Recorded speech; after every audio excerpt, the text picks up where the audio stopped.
Greetings, everyone. This is the Hipster Snek, and I'm recording New Year's Day 2026. What a way to start the year off, am I right? My internet is down, so I have no distractions.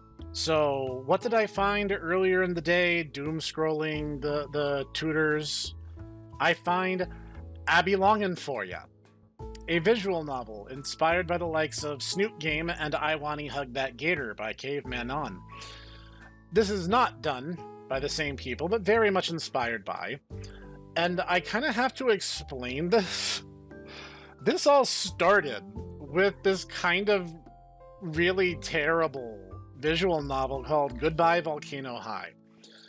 Caveman On, a team of Anons, set off to work to make Snoot Game, a spoof of Goodbye Volcano High. And it's really good. I probably won't be doing it for the channel because it would really call into question my monetization status on YouTube. But I loved I Wanny Hug That Gator. If you guys want to see me do that at some point, that would be something I'd be happy to do. Still crafts, but maybe a little less so. And the reason I'm kind of stalling right now is because I've actually played through this already. It's a linear visual novel with no choices to make, but honestly, it was so damn heartfelt, I kind of have to.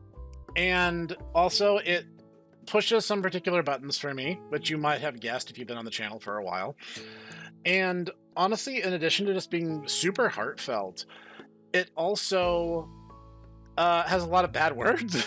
So, like, I kind of have to stall for time a little bit here before it starts mattering a great deal. So anyway, I found this, and this is the first 2 chapters, despite being kind of on the shorter side, I would say. But honestly, I was so taken with it, I felt I had to share it and show this off so you guys can go show the game dev some love. I'm going to leave the link down in the description for you guys to check it out for yourselves. So, let's get started. I said, there we go. May 13th, 2:01 M 2024, 25 miles outside of New Orleans. There's a lot of 20s right there, right? I'm dying. It is not this hellish heat, this horrid humidity, or these monstrous mosquitoes. It's going to be this walk that kills me. That is hashtag relatable right there. Why did the bus drop me off 3 miles from where I needed to be? It's ridiculous.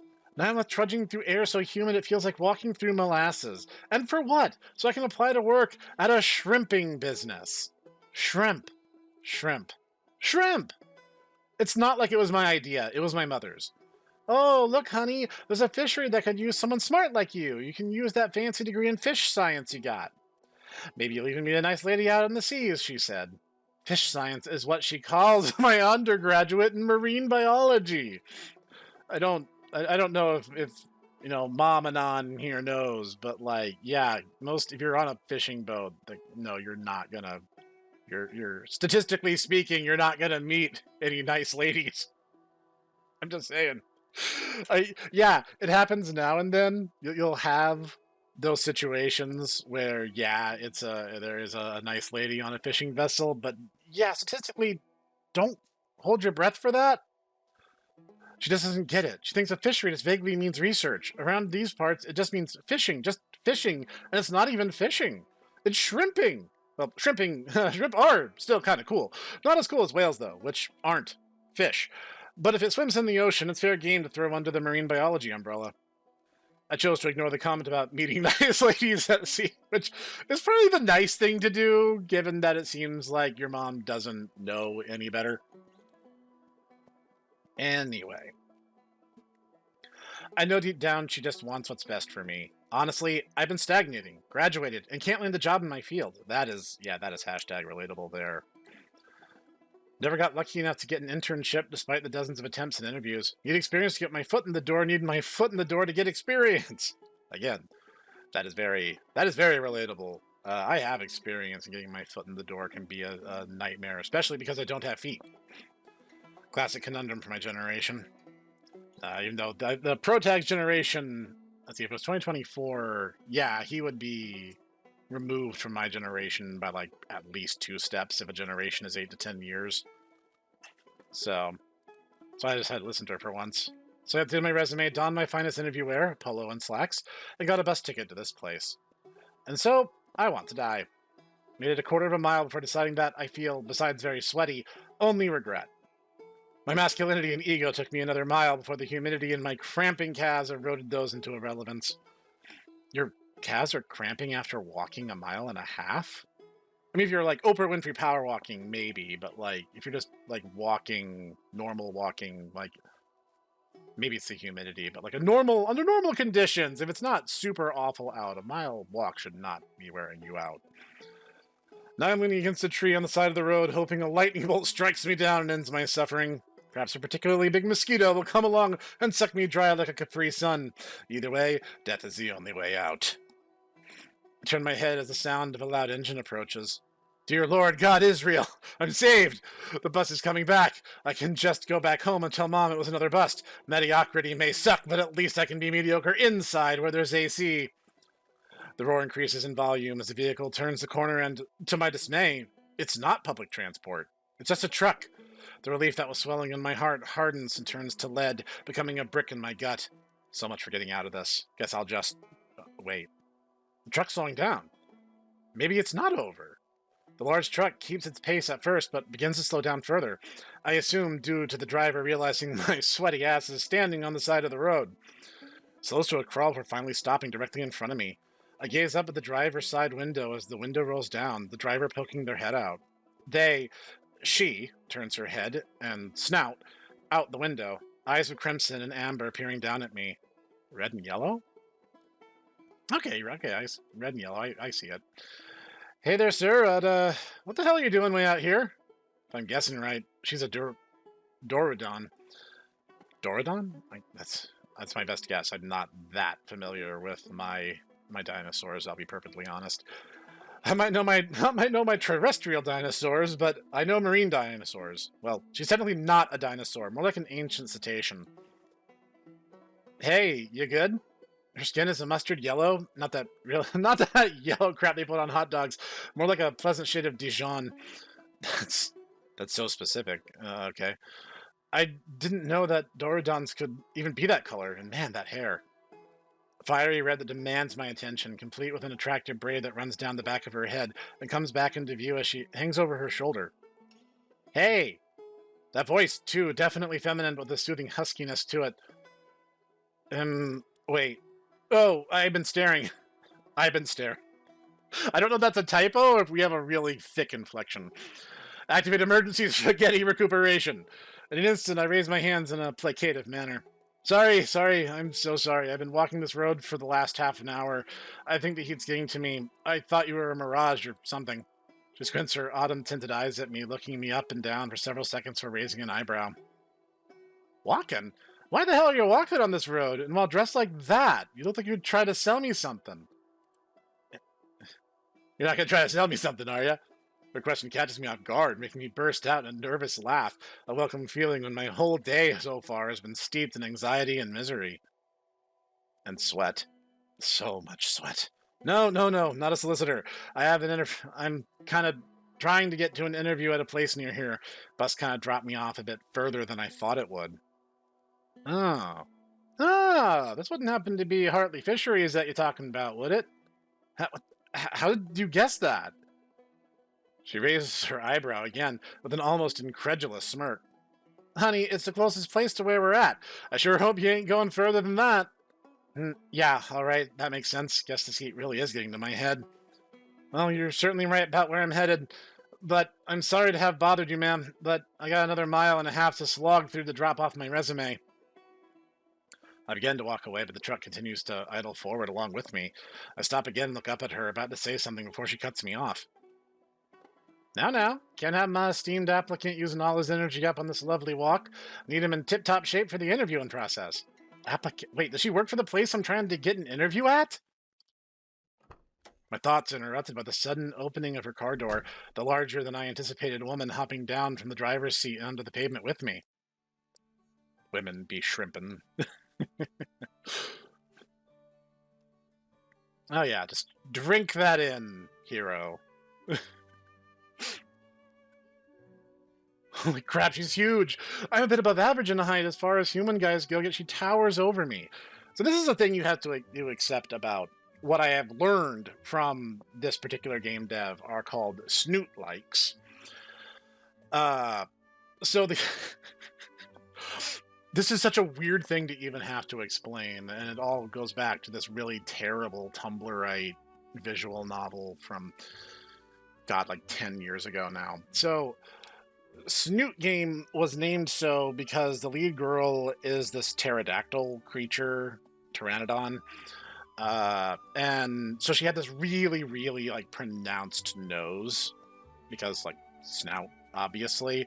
So in this world, there are just dinosaur people, and they live contemporaneously alongside modern humanity.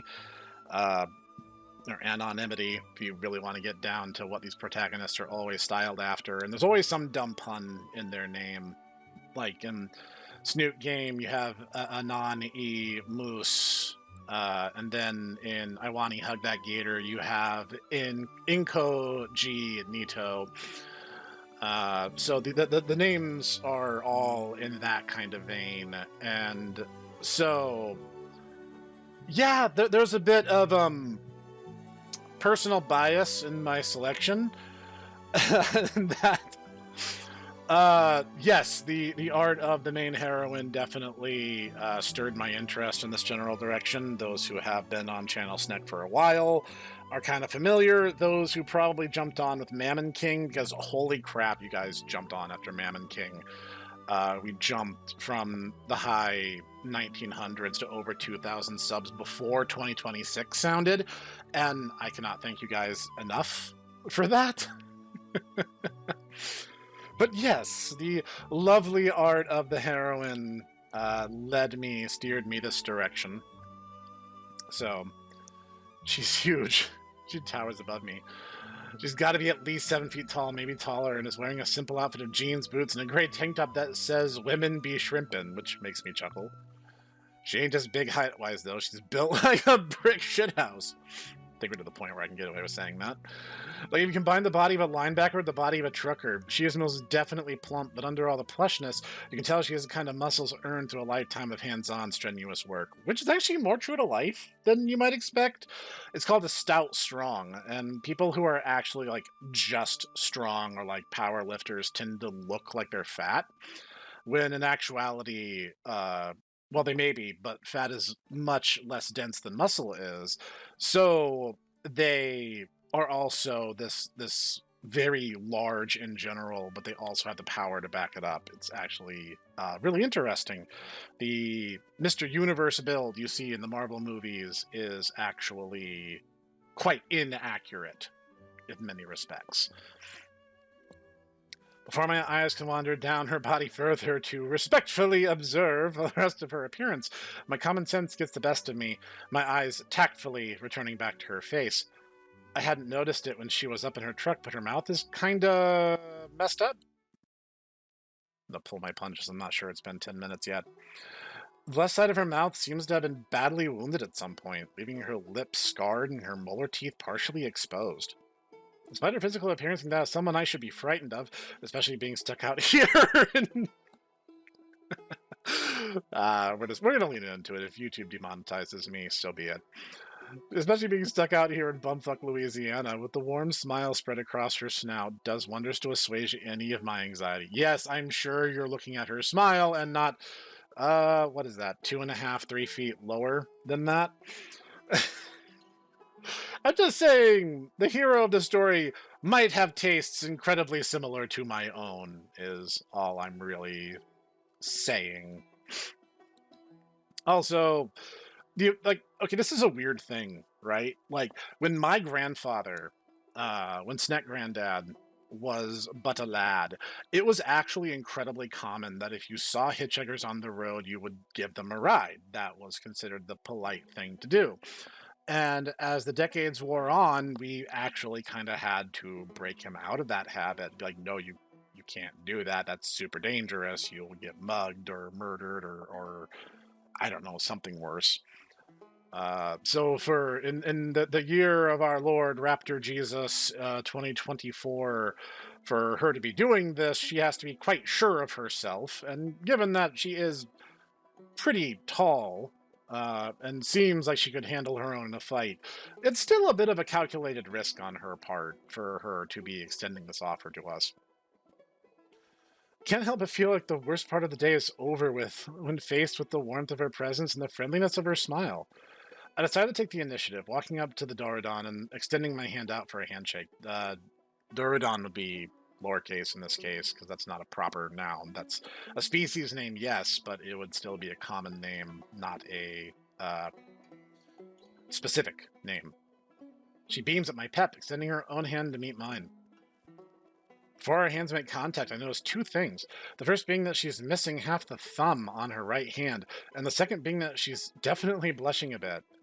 My respectful observation of her appearance was not as subtle as I had thought. You know, I'm just saying, people kind of know when you're sizing them up, so probably not. She's probably used to being stared at, even like in this world, even of this world of like weird, colorful dinosaur people. Like certain rules are still at play, so she probably gets gawked at a lot. And you also probably aren't as slick as you think you are. Just saying. Though that smile currently spread across on her snout, I'm not so sure she minded it. There's also that type. I have met the type who know they have it and don't care if you look. They're out there. You'd be surprised. Especially as they get older, they really just stop caring. Our hands meet, forming a tight grip. I get the impression that she could pulverize my hand if she so wished, so I silently offer thanks to the Lord that she's keeping her strength in check. Indeed, T. Erminate, ma'am. It's a pleasure to meet you. And we finally get a name for our hero, in part because I've been stalling, but in part because I think it's really funny. Yes, he's indeed the Erminate. Abilene Hartley, and likewise, Sugar. I admit I have a weakness for that southern inflection where they use the pet names. Like, if I was in his position, I would look very respectfully at all of this. Moving on. Abilene Hartley. Hartley. The place I'm trying to push my resume off onto is named Hartley Fisheries. My brain finishes its game of the world's easiest mental connect the dots. She doesn't just work there. She owns the place. Well, I guess she did call me her applicant earlier. I don't, suppose you're the person I'm supposed to be giving my resume to. I'm suddenly feeling a bit smaller now that I'm really aware of who I'm talking to. The one and only, though let's save that for when we get back to the shop, When we get back? She cocks her head, giving me a confused look alongside a small smile. What do you expect me to do? Leave you out here to walk the rest of the way while I sit doing nothing at the shop waiting for you anyway? Merciful and practical. If I actually get this job, it seems like she'll be a good boss. Well, I mean, you'll always have something nice to admire, am I right? I walk around the other side of the truck, climbing up inside after Abilene swings the door open for me. How chivalrous.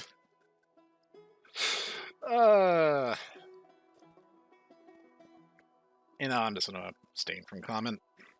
Abilene tosses stray papers and random trash out in the passenger seat, looking at me with a smile and giving it a pat. If there were any feelings of intimidation left in me, they're certainly gone now. No, that's just you thinking with the wrong head there, Junior. As I sit down and buckle up, the smell of lavender fills my lungs. A perfume she wears, maybe? I don't see any car fresheners hanging anywhere. Either way, it's preferable to the smell of shrimp. Am I, okay, this is weird, right? Like, I've not, worked in a seafood industry kind of job, but, I don't hate that fish market smell. When they have, everything cut up, that just never really bothered me. Is that a me thing? Is anyone else, grossed out by that? Am I the weird one? I don't know. She turns to me, a small smile on her snout. Ready? Yes, ma'am. All good. She pulls back out onto the road. Sugar, you don't gotta call me ma'am. Abilene works just fine. Understood. Another thing I happened to notice when I sat down was that her tail was huge. her yes, her tail. Her tail was you. Yes, I believe you, Indy. I knew that generally aquatic saurians and other ancient bipeds have larger tails than their terrestrial relatives, but her tail might be the biggest I've seen in person. The driver's seat is less of a chair and more like a frame with a headrest, so that her tail can slide through and rest in the back seats. I also just so happen to notice how her tail has parallel stripes that run down its length, their earthen brown pleasantly contrasting against her yellow skin. What are those wonderful patterns created by nature for, if not appreciation? Yes, it's definitely her tail you're admiring. Okay, I'll let it go. The glint of jewelry also happens to catch my eye in the light, pulling my attention to the left fluke on her tail, which has 3 golden hoops pierced on the trailing edge. My curiosity getting the best of me. I gotta see if my guess was right. Maybe she wouldn't mind if I asked her? I clear my throat, readying myself to make an educated guess and hopefully score some brownie points with my maybe soon-to-be boss. Forgive me if I'm wrong, but you're a Doradon, right? A look of genuine surprise crosses her face. Shit, Indy, that's not something many dinos would know, let alone a human. Yeah, like it said, apparently it's not limited to dinosaurs, but it's mostly like ancient animals. Because like in Iwani had that gator, or she was a Baronix. I'm not sure if I'm saying that right. I'm probably not. Because like apparently I mispronounce like every word that's not in my regular lexicon. I swear. After the whole thing with errantry, I don't put anything past myself. But yeah, she was like an ancient alligator in the croc family. It's like calling her a gator is technically inaccurate. But yeah, we now have Doradon, which we'll add to the list of words I'm probably saying wrong. She purses her lips for a moment before smiling once again, while I mentally pump my fist, elated that my degree totally hasn't gone to waste. Got a thing for whales or something? Yes, ma'am. My cerebral celebrations fall flat at her verbal jab. I feel warmth flash across my body and settle nicely on my cheeks, letting her know that her comment had the exact effect she intended. The monumental amount of effort, I turn to face the perpetrator of this teasing transgression and find that a massive grin has found its way across her snout, exposing her rows of serrated teeth. Why does everyone say that? My classmates said it, my friends say it, my family says it, and now this random woman says it. Whales are cool, damn it. I do not have a thing. Fuck this. I've had enough of it. Camel's back is officially broken, and I'm going to give this lady, potential boss or not, a piece of my mind for it. Yeah, well, I do, if they're as pretty as you. The truck falls into silence, save for the sounds of the engine turning and tires on pavement. Why did I say that? That was the piece of my mind? I just openly hit on the person interviewing me for a job? Am I stupid? Am I deficient in some way? Was I born a smooth-brained moron, or did something make me this way? Embarrassment begins to rapidly boil in my gut, like a deep fryer being filled with ice cubes. Which is a terrible thing, by the way. Oh, I'm fucked. She's probably going to dump my dumb ass onto the pavement and leave me for the mosquitoes. I'm going to need a lot of booze when I get home to forget this one, assuming I make it back alive. But to my never-ending surprise for the day, that doesn't happen. Instead, I find that her face has turned a shade of red that matches her fiery hair. Her eyes are wide, her lips are thin as she processes my words. Isn't she supposed to be killing me or something? Finally, after what feels like an eternity, a nervous smile slowly splits her snout. Huh? Well, if you're that eager to start working with me, sweetheart, we could just skip the whole interview and rigmarole and get you started on training as soon as we get to the shop. Huh? What? Did I actually get the job? By Freudian slipping my interviewer? What bullshit is this? That's not how real life works. Yet, here I am, all of a sudden about to start my first day of work. I'm not sure how to process all this, let alone the fact that she apparently wasn't offended nor creeped out by what I said. Well, that's because you're probably handsome, Indy. If a two like me said it to her, I would definitely be tasting concrete right now. Or the asphalt, depending on where we are. This past 3 years of trying to find a job with no luck must have stored up some serious good luck because I'm using all of it today. The rest of the short car ride is spent in silence as she fidgets in her seat, and I sit there dumbfounded while my brain blue screens. Arriving at our destination, Abilene pulls the truck off onto a parking spot, shutting the truck off. The business is seemingly made up of two interconnected buildings. The one on the left seems to be a large warehouse, likely where all the actual equipment is stored and maintained. The building has a sign that says Hartley Fisheries in faded and chipped red paint. At the bottom of the sign, I can make out the words established 201 in 1962. Geez, this is a real family business. Not a lot of these are left around these parts. The other building is smaller, with various signs in the front denoting the services they provide: bait, fishing equipment, and clothes, tours, and gifts. When one thinks of places like this out in the country, you'd assume things are generally pretty slow, but there's plenty of business present. Families are moving in and out, visible excitement on their faces.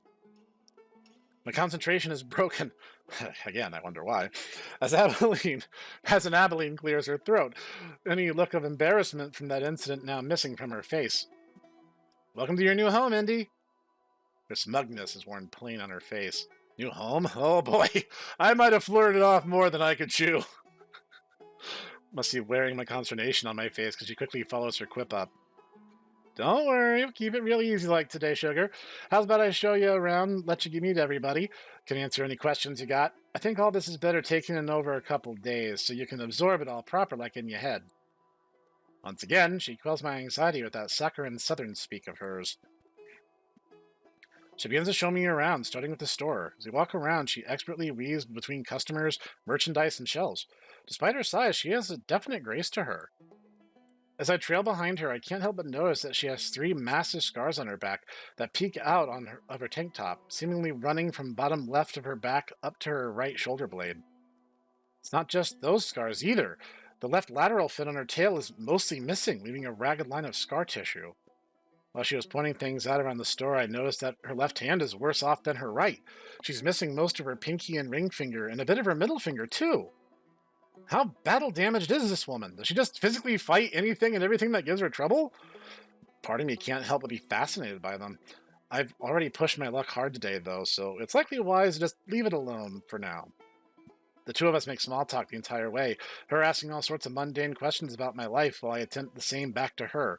Unsurprisingly, most of her answers involve shrimp in some capacity. Forrest Gump comes to mind for whatever reason. Something tells me that I shouldn't make the joke, however. My gut has done good by me so far today, so I'll keep listening to it. Given that he does not, win in a matter of speaking. I'm just saying, Jenny is kind of the villain of that film more than anyone else. Eventually, we arrive at the front desk, which introduces me to her sister-in-law, Annabelle.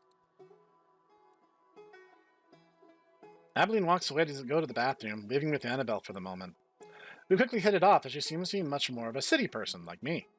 Eventually, the curiosity I attempted to suppress earlier rears its head, and I decide to question Annabelle to gauge whether or not all those scars are a no-go or not. Hey, all those scars and shit she's got, are those okay to ask about? I don't want to accidentally offend her or something, but I really am curious since she's covered in them. Annabelle laughs before giving me a couple gentle pats on the back. I don't know why that threw me off so bad. Indy, that woman will use any excuse you give her to talk about them. Just ask her and she'll love it.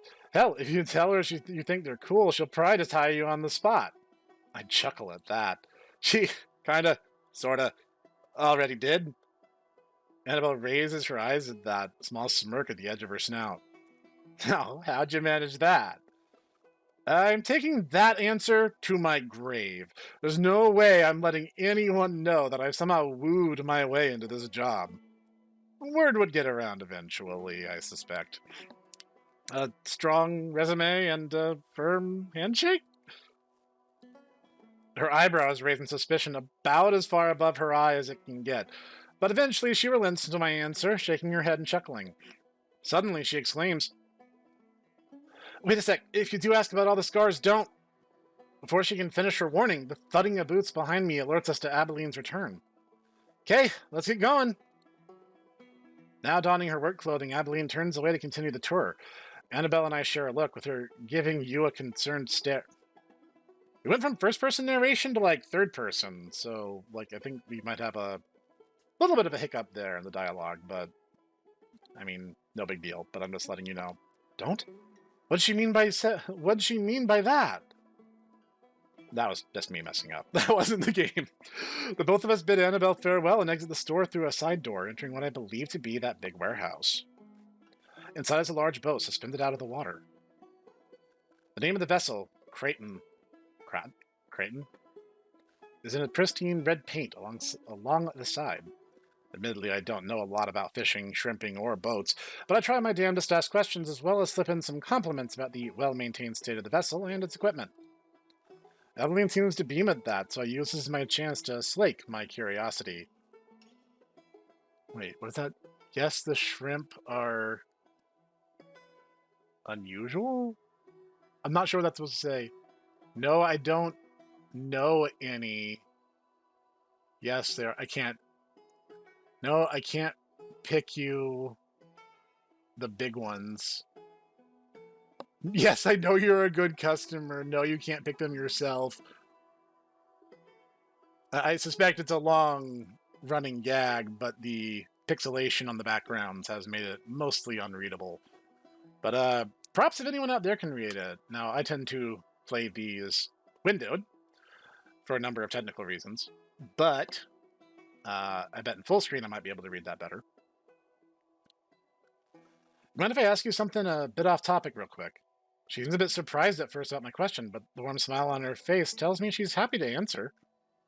It's bothering you, hun? It's bothering you, hun? Sorry. It's been a while since I've gotten to practice my southernisms. What can I say? I mean this as respectfully as possible, but I couldn't help but notice those scars. Would you mind if I asked about them? She sits there for a second, before tilting her hips to the left and placing her left hand on them. A meek smile sits on her snout, a far cry from the reaction I expected based on what Annabelle said. She was trying to warn me about something. Ah, shit, I might have fucked up.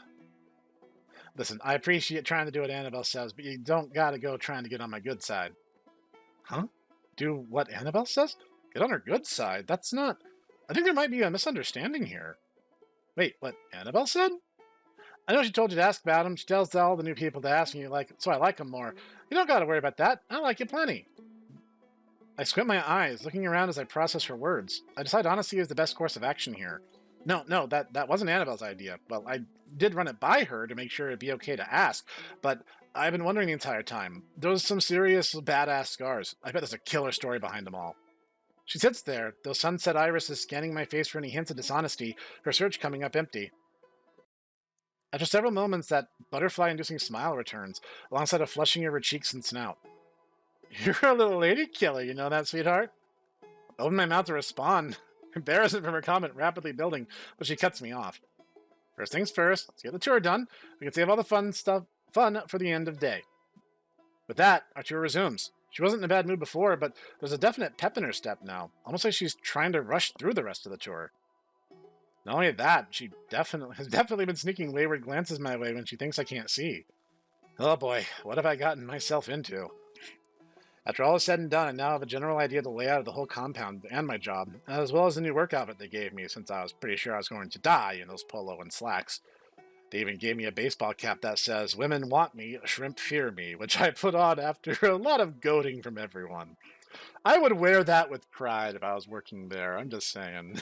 That is the right level of meaniness for me. As for the layout of the area, the storefront and the warehouse are on the street side of the property, while the docks and houses are on the lake side. Abilene runs the whole business with the help of Abigail and Atticus, her sister and brother, as well as his wife, Annabelle. There are a lot of A names in this family. Is that like a running joke or something? Atticus and Annabelle have 2 kids as well, though they're generally only helping out with small things. Adam and Alice, maybe. Abilene's even set up a small apiary on the edge of the property. She says she started it just because she likes tending the bees, but with the plentiful amount of lavender flowers around the area, the bees started making some lavender honey. Well, that might explain the scent of lavender we got earlier. Now they sell them in the gift shop, first come, first serve, and expensive to boot, yet she insisted I take a jar of the stuff for free. I'm starting to feel more like a tourist than a freshly employed man. My job is to essentially be Abilene's first mate. I'll help her out with running the tours during the off-season, then help her do her shrimping runs when the shrimping season opens in the fall. Unfortunately, everything I'm going to need to know for the job will need to be learned on the job. Once again, my diploma has proven itself to be the world's most expensive paperweight, which is ironic, given that it too is a piece of paper, just with a frame.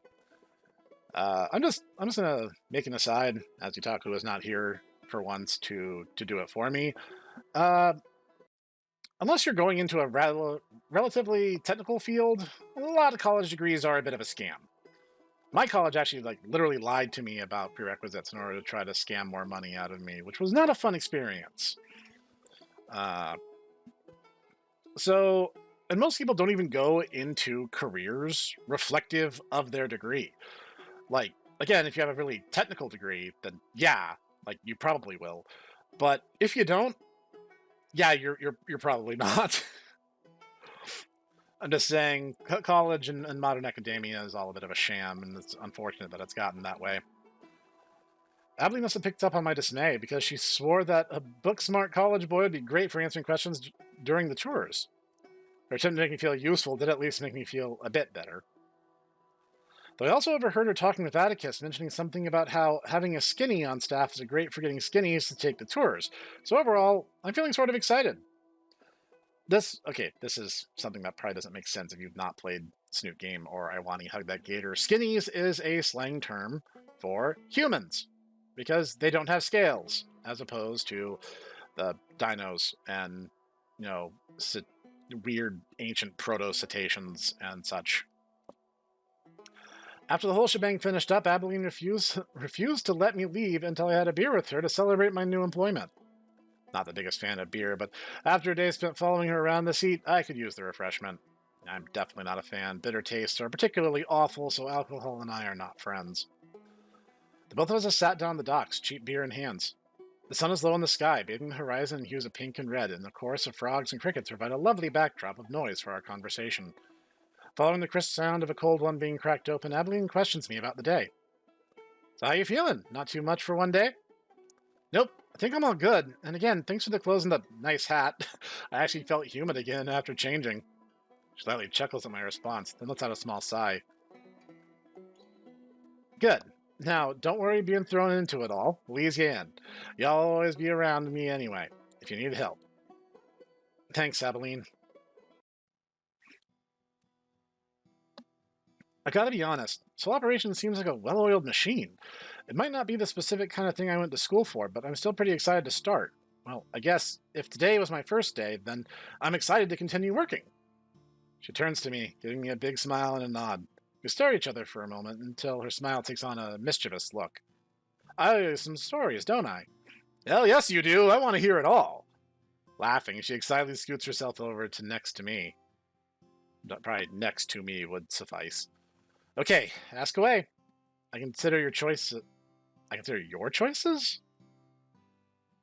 I think you just may have gone from first to third person narration again. Should be I consider my choices or you consider your choices, depending on whether I'm speaking or a narrator is speaking. But again, easy fix. I really want to know about the one on her back, but it's probably the best bet to save that one for last. I decided to start off easy. What happened to your hand? She smirks. Which one? Oh, that's right. Let's go with your left first. Not going from left to right. About 15 years ago, I was working on a fishing boat. One of them big commercial fuckers. We were moored in a harbor on the west coast. Now, when you got a ship that big, you got to secure it to the shore, right? So you need some big rope to keep the ship steady.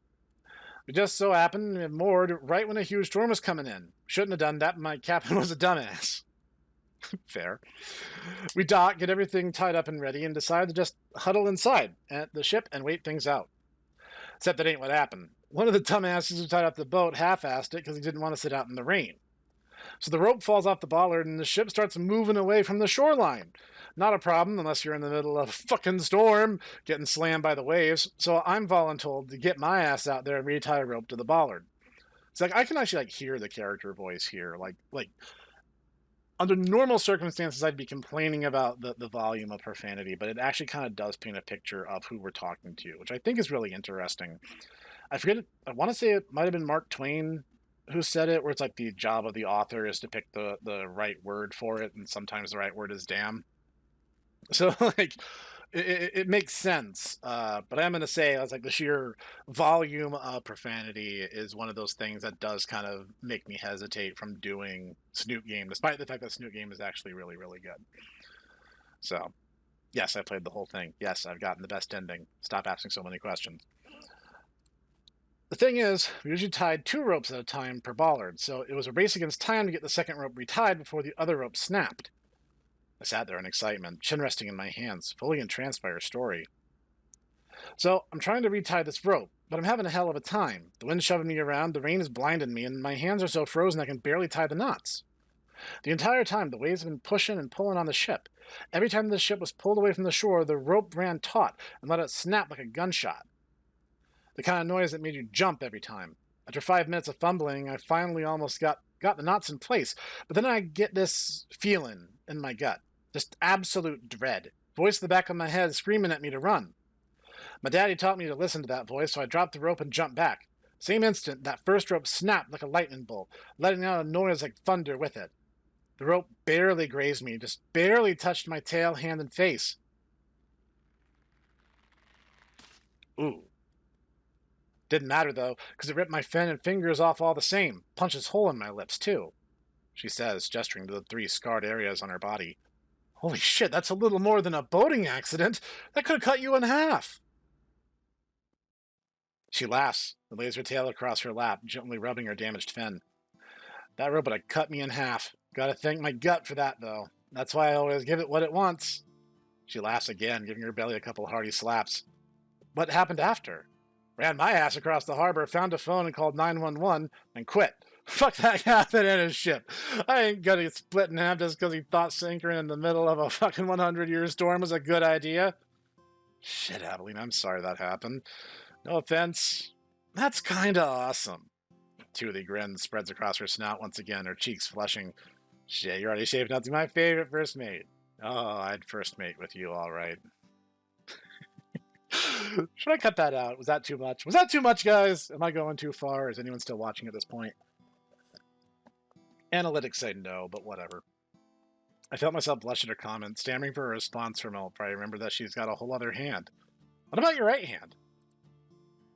She sits there for a moment, still smiling for swinging her muscular arm between the two of you.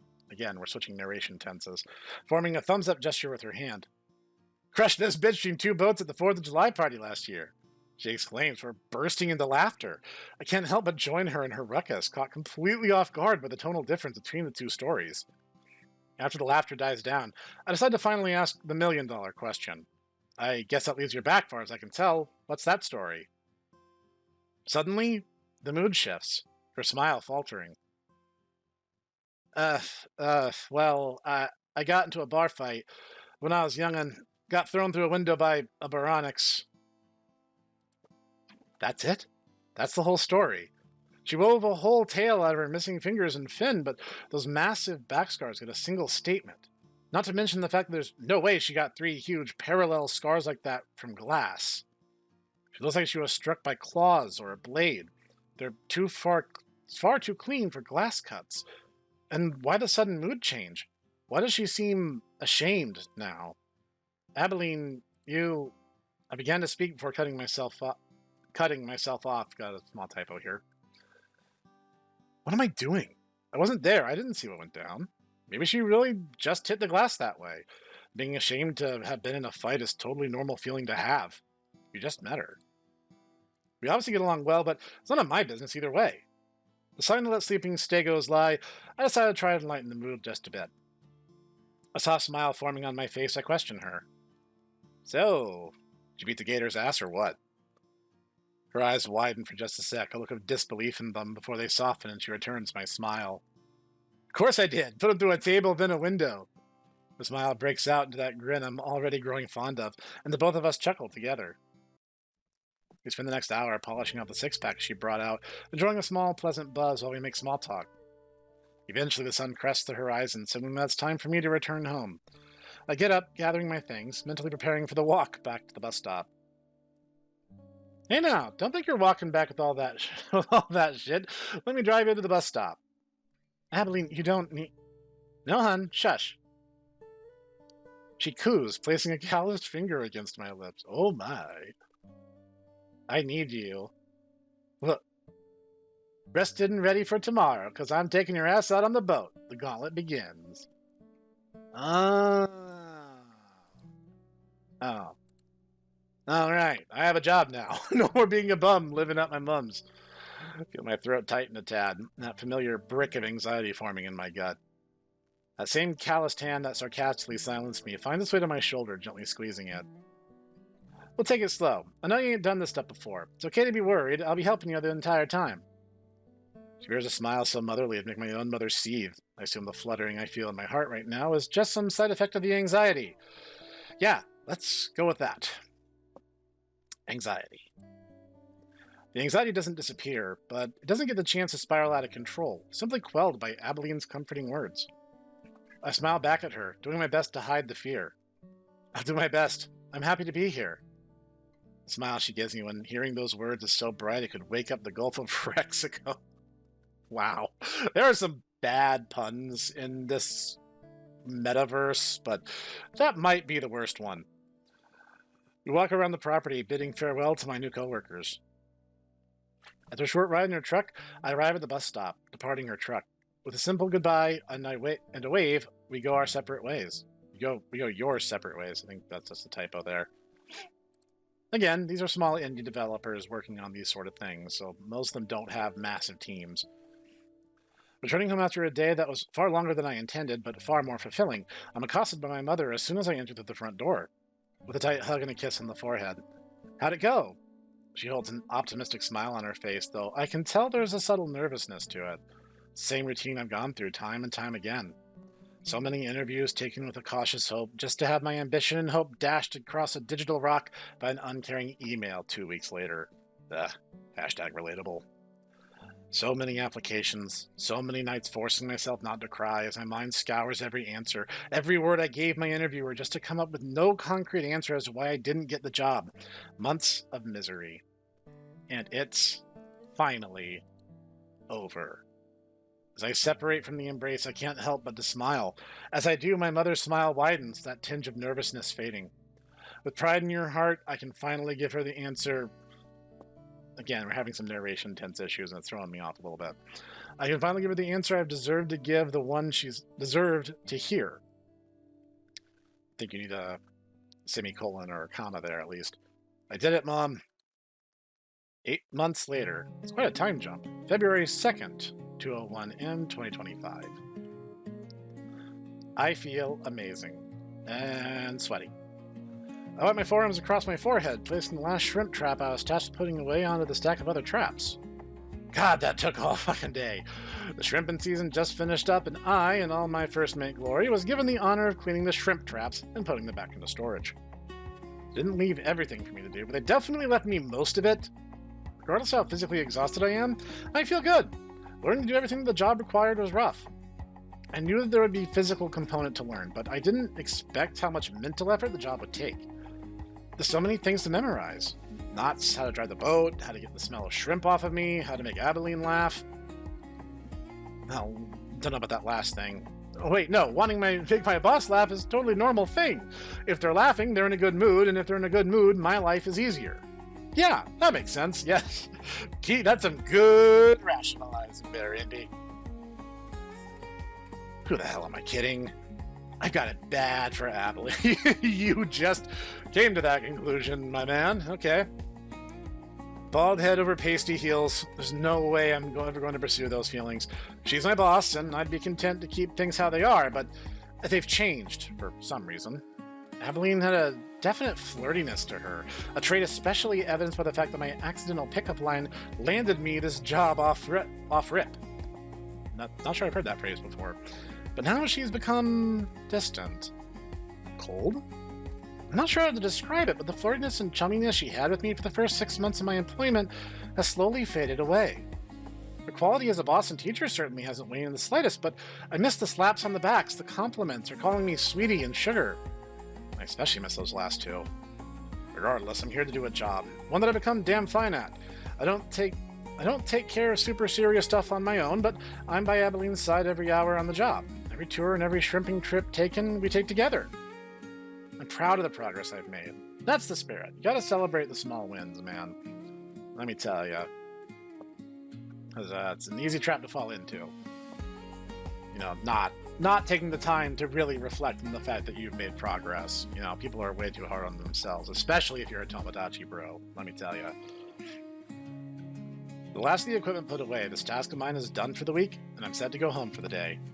Free to enjoy my sparse free time is what I would be doing if I didn't have a plan most clever in the works. I brought a 6-pack of Abilene's favorite beer. Maybe Abilene would be down for some post-work beer. That was one of our favorite end-of-work week traditions, at least until she started acting aloof. She's always been the one to ask for it, so perhaps if I do it this time, she won't be able to resist the temptation. I hope. After cleaning myself off, I head out to my car and grab the 6-pack I hid in the back. Thankfully, I have been able to purchase my own vehicle with the money I saved from working. Another great thing I owe to Abilene. I begin my trek around the property, searching around for my cetacean drinking buddy. She stepped away at some point after I started putting the equipment away, so I have no clue where she went. After 20 minutes of searching, I've come up whaleless. Captain, thought it'd be whales. She's not in the gift shop. Wasn't in either house. I tried asking Abigail and Atticus, but they had no idea either. As I'm thinking, it dawns on me. If she hasn't left the property, then that just leaves her apiary. If not there, then she actually just left to go run errands or something. After the short walk to the edge of the property, I spot her crouched amongst the white boxes that held her precious bee buddies. Held? Past tense? She's just kneeling there, arms crossed across her legs, snout settled on top of them. The sight fills my belly with a heavy anxiety, quickly drying my mouth out in anticipation of however this conversation is going to go. That's not good. Every time I've seen her with her bees, she'd be walking through the nest, doting on them, puppy-talking them to a degree that's almost too embarrassing to watch. But now, she's just staring at them. Should I even be here right now? This probably isn't the time. Wait, she's saying something. She's talking to herself? Shit, I really shouldn't be here. It's going to look like I've been eavesdropping.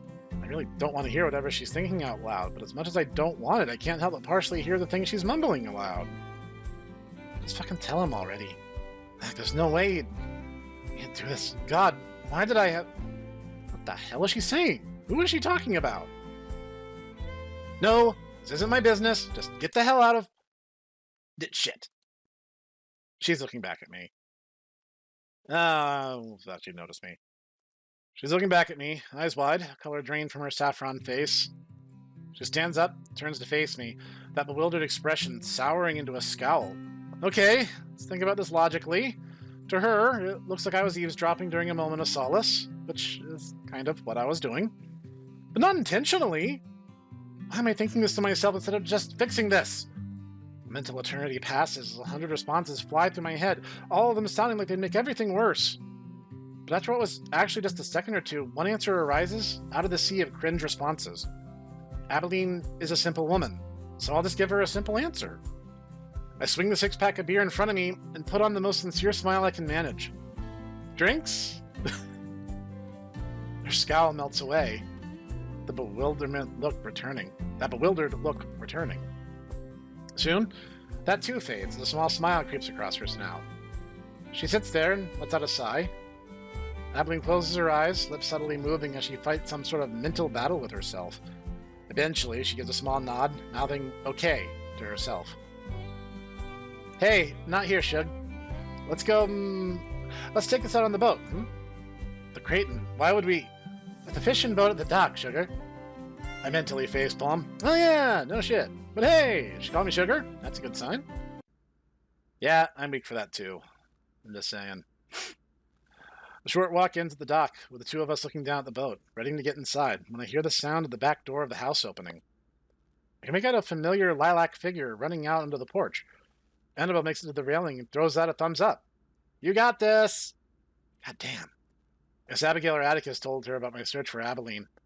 I give a hearty thumbs up back to Annabelle before turning back to the boat, just to see that Abilene is also returning Annabelle's thumbs up. But what? Why would she be giving Abilene a thumbs up? The two of I give each other...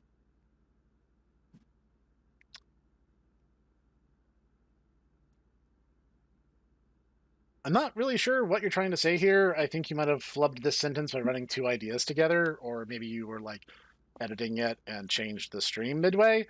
If you want to help with the script, I'll take a look over. It's not like the game's that long. I give you the two of them maybe give each other confused looks before finally getting into the boat. My question unanswered. I set the six packs down and get into the passenger seat as Abilene takes the helm. Soon enough, the two of us are out on open water, giving me a view of the peach-colored sky, interrupted only by the sun beginning its descent down below the horizon.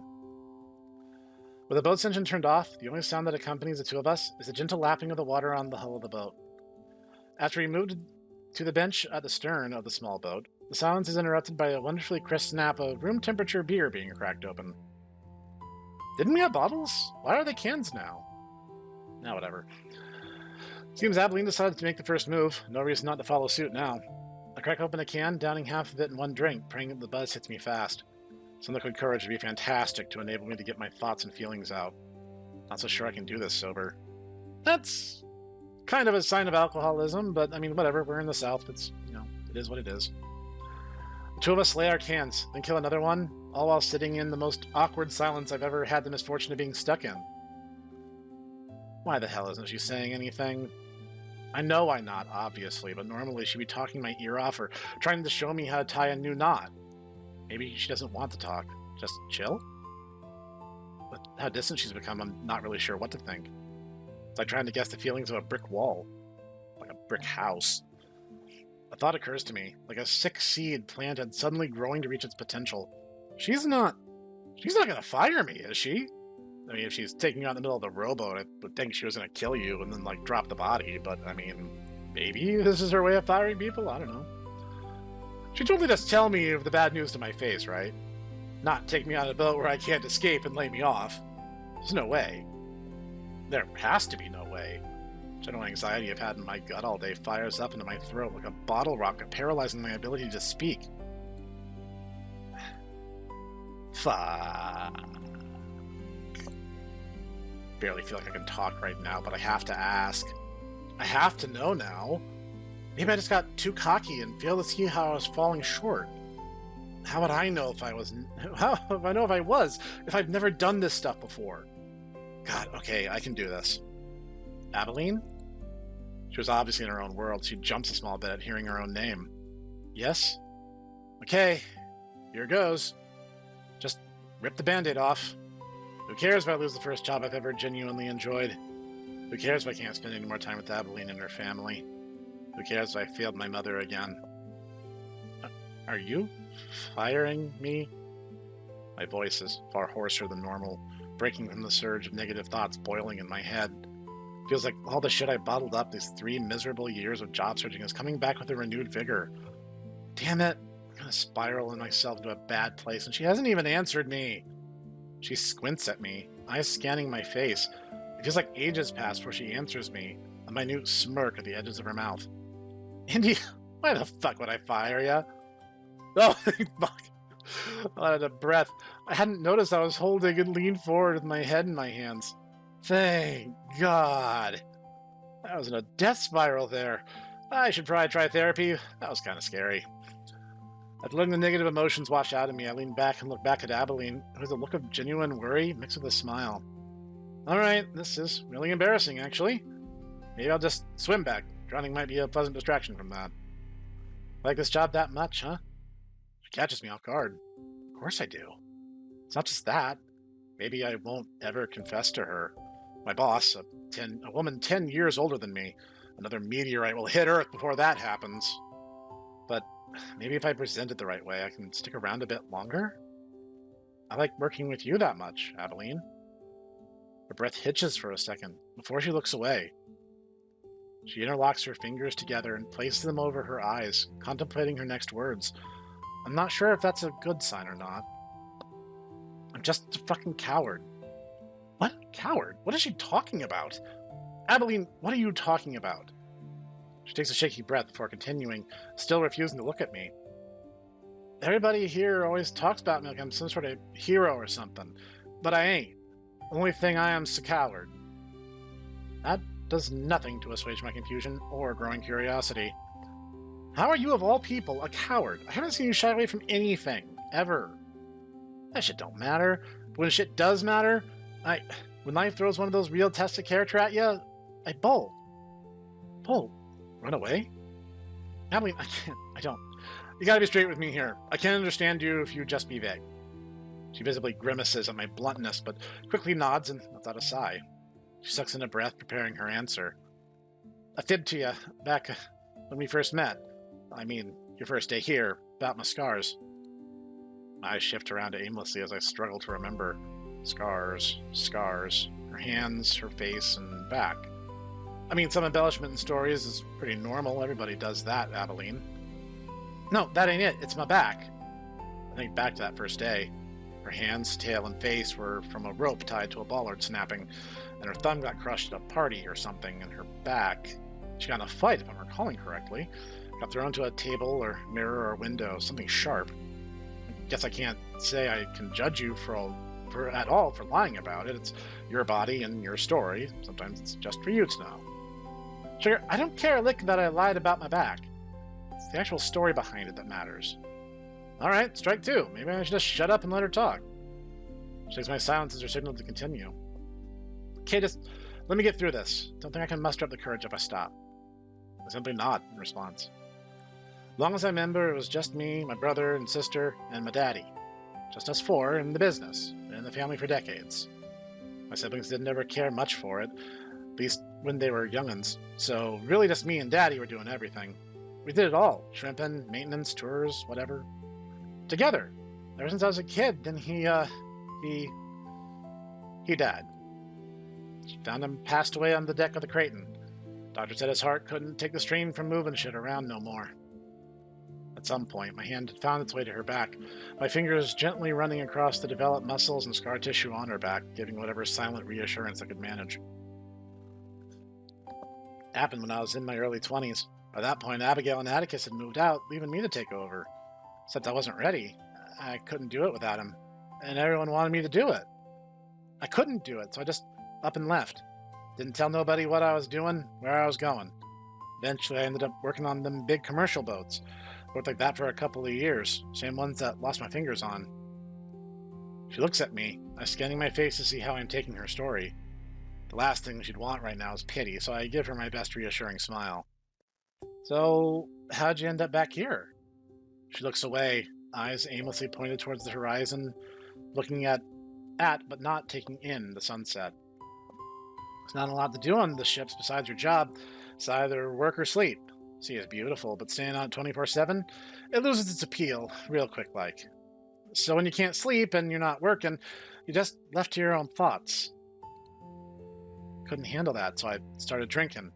Never let it stop me from doing my job, but if I wasn't working, I wasn't sober. My daddy dying, and how I ran. I wish I hadn't, but I couldn't go back. I knew everyone would just be so disappointed. The looks I knew they'd give me if I went back. The drink kept those out of my head. Her face scrunches up for a moment, but she manages to keep the tears in check.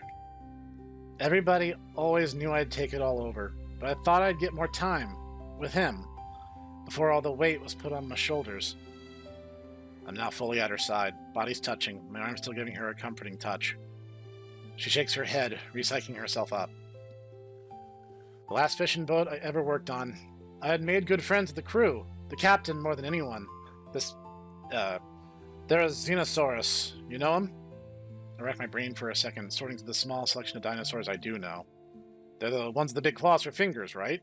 Look like they could slap a man in half. Abilene dryly chuckles. Something like that.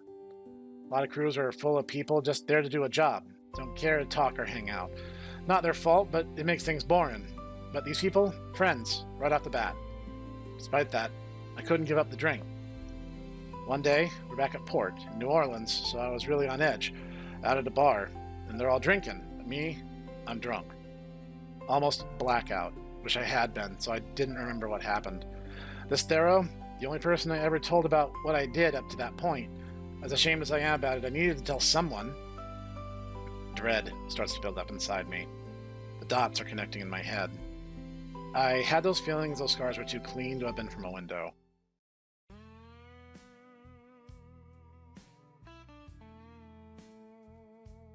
At some point, he just let a little comment slip out about it. Some shitty little joke about running from my problems, I think. I could tell he immediately regretted it because he started to apologize. But that made everyone else curious, so they started to badger both of us. And I just went nuclear.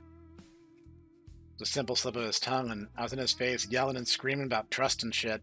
I went too far. Made a comment about his estranged daughter, something he hated more than anything. Never seen him that mad, but he still didn't do anything, and that made me mad. So with all the liquid courage, I shoved him over a table and told him his daughter would never love a daddy who wasn't man enough to fight back. Raptor Jesus. She started to let out weak sobs as her head fell into her hands again. Turned around to stumble out of that bar, and he got me good at those claws of his. Split me shoulder to ass 3 ways, passed out right there. Woke up in the hospital, nearly died from blood loss. Naturally, he fired my ass. Failed to muster any sort of response to all this. I figured there'd be some shame, but this? Never would I have guessed that Abilene, of all people, would do something like that. Bloody, hungover, wanting to die, nothing left. I just wandered back home. Stumbled in the front door like a burglar, and who was waiting for me there? Abigail. She doesn't even say anything. She just starts fucking crying. Runs up to me and he splits my stitches with a hug. It was like I never left. She never even questioned me, just showered me in love. She pauses to recollect herself and get her crying under control. Then she calls up Atticus. I tried to stop her, but I barely had the energy to stay awake at that point. So in he walks, with a fucking wife, and he and Abigail both rush me in a hug. All those nights I spent, haunted by the looks I knew they'd give me, how much they'd shit on me for being the coward I am. And they just didn't care. Loved me like I never left. The worst sister in the world, and I get the best siblings ever. I finally decide to speak up. Did they ask what happened? And the business didn't go under with everyone gone? She sniffs, manages to turn her gaze towards me, Autumn's eyes stained red from the tears. I almost lied. After all of that, I still almost lied to their faces. That evil part of my soul just wouldn't let me be. But I did tell them. Everything. How it felt finding Daddy's body, running away, my scars, why I was wrapped up in gauze like a burn victim. It was like pulling teeth, but I did it. They didn't pity me, but they didn't excuse what I did, neither. When Abigail came back and had been running the gift shop on her own, she kept things afloat, barely. She's always in more for the number side of things, but she can upsell like crazy. That makes the both of us laugh, breaking the cement-thick tension. Turns out a lot of things I learned out on those boats came in handy for running our family stuff. Everyone together, we managed to turn it all around, make it into what it is today. Took a decade, but we did it. Shrimping, recovering, living. Couldn't have done it all without him. Besides, it's my time to give my thoughts. Listen, this happened a while ago for you, so you don't need me patting you on the back and calling you brave. You fucked up. You still kept moving forward. I sincerely respect that. The business is thriving because of all your effort. You should acknowledge that as much as you acknowledge your own mistakes.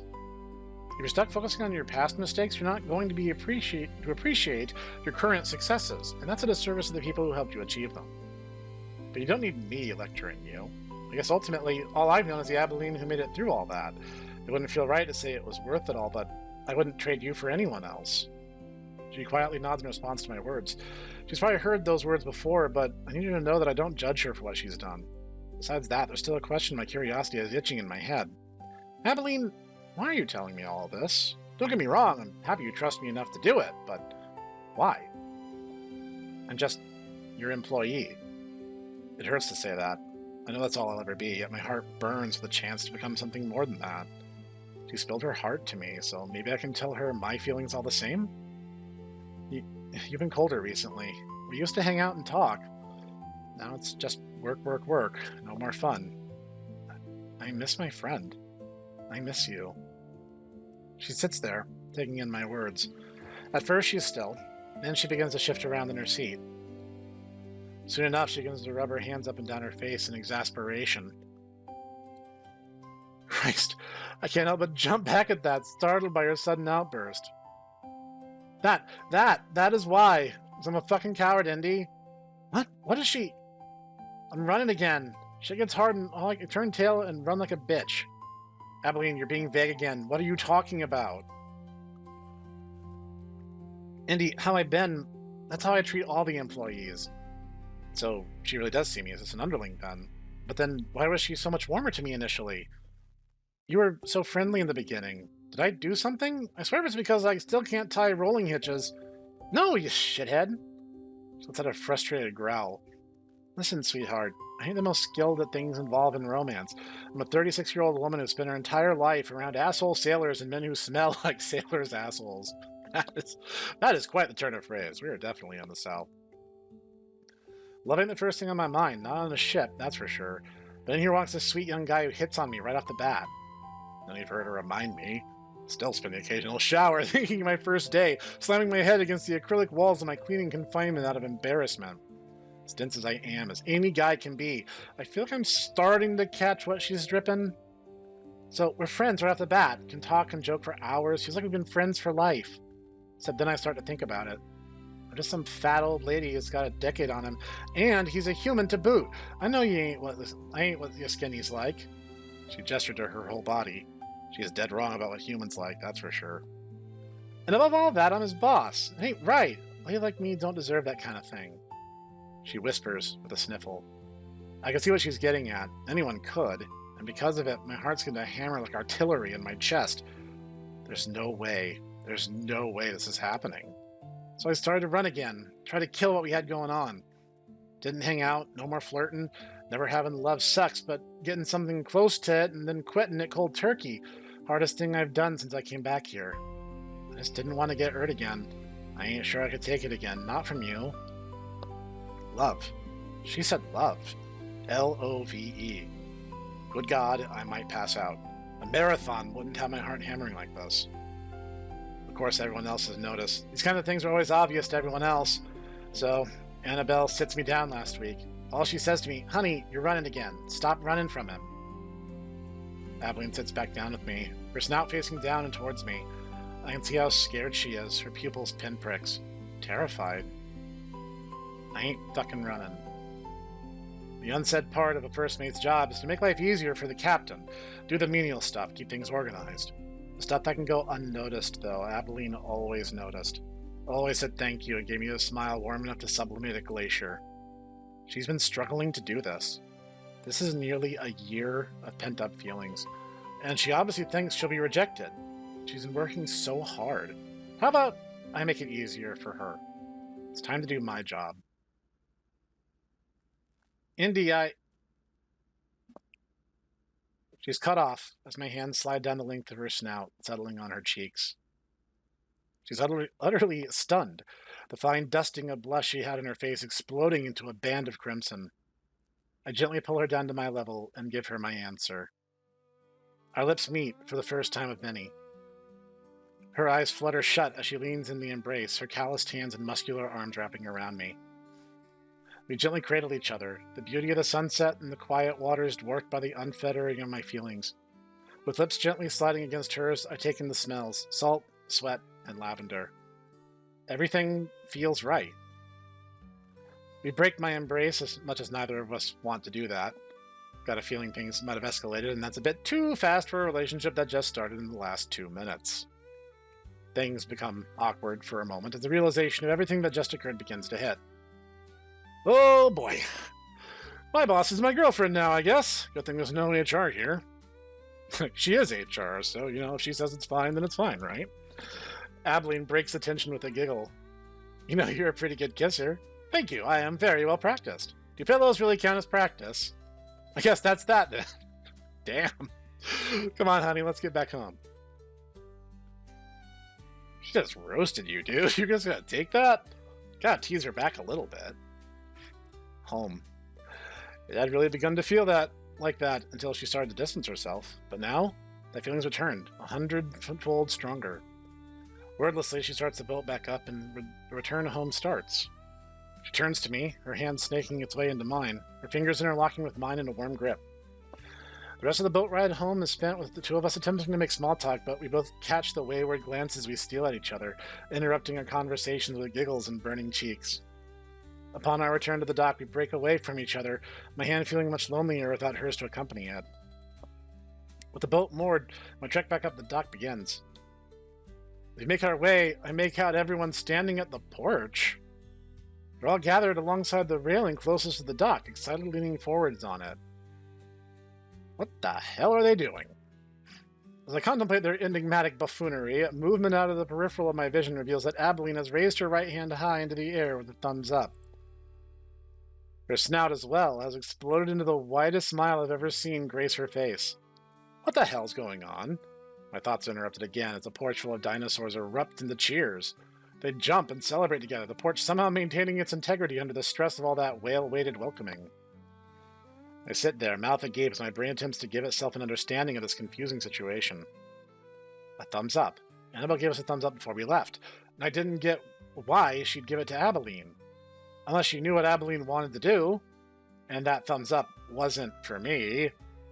Oh, I get it. Everyone was in on it. I've been the victim of a crushing cetacean conspiracy. My hands find their way to my face, attempting to shield my burning cheeks from the outside world. Even though this is definitely the outcome I dreamed of, I can't help but be embarrassed. And embarrassed I continue to be as I yelp in surprise as Abilene grabs me with little effort, hoisting me into a bridal carry. It just keeps getting worse. She carries me down the dock, the laughter of my family dying down. She looks down at me, eyes on fire with affection. Her cheeks begin to flush an intense scarlet. You know, I didn't get to say it since you interrupted me. Not very gentlemanly of you, by the way. Stole my damn thunder. I laugh at her chiding. Hey, I started this whole thing when I put the moves on you. I should get to finish it. My heart flutters with the smile she gives me in return. So it's out a long, satisfied sigh, like she'd been holding in a breath for months. With words dripping with an adoration that makes my heart hammer, she says the words I've been dreaming of hearing from someone my entire life. Indy, I love ya. My face almost hurts with how wide my smile becomes at hearing these words. I love you too. My arms snake their way back around her head as I pull her snout down to kiss her with every ounce of passion that's been building in my soul, our embrace only broken because neither of us can kiss when we're both smiling so much. The familial cheering starts up again, and with it, I can finally and truthfully say that I'm proud that I've become a man worth being loved by a woman like her. Every struggle, every moment of doubt, every pain was worth it to get here. I deserve to be this happy. Which is something more people need to say to themselves. Chapter 2 finished. To be continued. So, that was Abilongin for you. And this is just really cute and wholesome. Now, I do have some critiques. It's not perfect. Let's get the bad out of the way first. Quote-unquote bad out of the way first. The intro is a tiny bit rushed. There are bits where Indy is just kind of narrating, but it really should have been fleshed out more in the dialogue. In the early bits, like when he first gets to the store, there seems to be quite a bit of that, where we know about Annabelle, Abigail, and Atticus, and that's great, but we don't really know who they are. Like, we don't even see Atticus until the very end, and he doesn't actually get to say anything. So, I think you should maybe flesh out Chapter 1 a bit more, because I'm assuming Chapter 1 is before the time skip. It's I kind of feel like there needs to be a bit more character dialogue, a bit more interaction, less explaining, more like us witnessing in the flow of conversation. The next thing I would say is, the time skip. That's a perfect opportunity. This is your chance to flesh out the relationship. Now, maybe you're not actually someone who works on a shrimp boat. Maybe you don't know the day-to-day routine, but you don't need to show the day-to-day routine. You can allude to it like you have already. Allude to it, have oh, after work we were hanging out and this funny thing happened. Flesh that out more. I love the fact that you didn't waste a whole lot of time getting to the point, which is really nice in a rom-com, because so many of these things really drag their heels before you even get to the first time you're allowed to hug the romantic partner. So good on you for doing that. I do want a little bit more build-up, a little bit more tension, a little bit more flirting. I like what you have. Also, you have some typos, you have some narration tense changes throughout the script. You do want to clean those up, obviously. But on the whole, what you have is really good. I actually found this very similar energy to the other Snoot likes that I have played. Let's see if I get... okay, no, I was hoping I could get more about the author, but I'll have everything in the description, as I promised. What you have is great.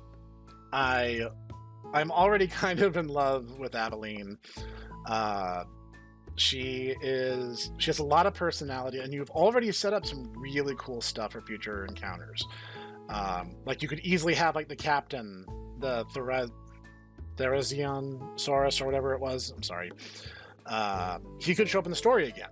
That could be a big plot point where she has to like confront the things that she said and did. You could do something with the whole story about his estranged daughter. Like all of this stuff could tie into this. This could be like really, really interesting and genuine character drama.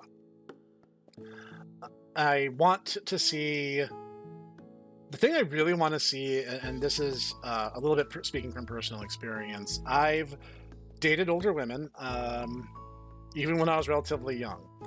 To kiss and tell, when I was about 20 years old, I did, for a time, date a woman who was literally double my age.